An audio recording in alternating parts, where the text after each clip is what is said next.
国际新闻来看，以色列伫加沙的军事行动，嘛引起美国大海示威，佮继续在炭烧。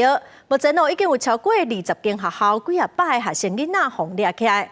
伫哥伦比亚大学，因为谈判破局，学生佮继续在抗议。校方甚至讲要甲示威学生停学处分。伫乔治亚州的艾默瑞大学，警方佮用电击枪，佮有手捏枪支来对付抗议的学生。有大学教授就讲甲校园无敢若战场的。警方将示威学生带倒伫涂骹，双手绑伫背后。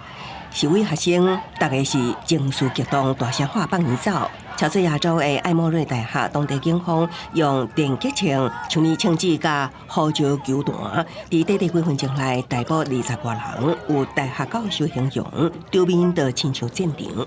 This is insane. I just saw police use unnecessary violence for peaceful protesters. I saw police knock students to the ground. Clearly, you see a bunch of arrests going on. 虽然多数被逮捕的人拢伫2空内被放出来，也毋过有人对因的内心造成创伤。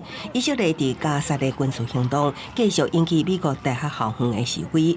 伫全美国16个州，超过20间校园，有达到数百名示威者被抓。德州大学奥斯汀分校警员甲穿装备的州警，拜以这个校园清理示威者搭建的布棚，佮逮捕数十人。旧金山州立大学也有数百人示威，未少校友拢站出来呼吁大家团结。And I think the more people power there is, the more of a voice and change can happen.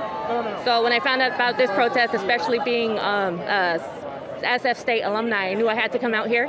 哥伦比亚大学伫较早起发批予学生，要求示威学生伫迄天的下昼2点钟前清场，佮签署承认参与示威。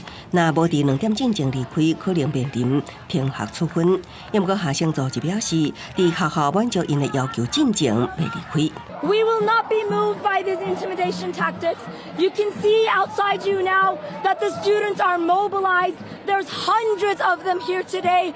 They will not be moved. We demand divestment. We will not be moved unless by force. 抗议学生向哥伦比亚大学提出3大要求，包括撤出以色列大学财务透明化，甲无处罚参与抗议的师生。也毋过，哥伦比亚大学校长表示未答应这要求，也毋过提议投资加沙的健康甲教育，佮答应予学校的直接投资更较透明。公司新闻台为您报道。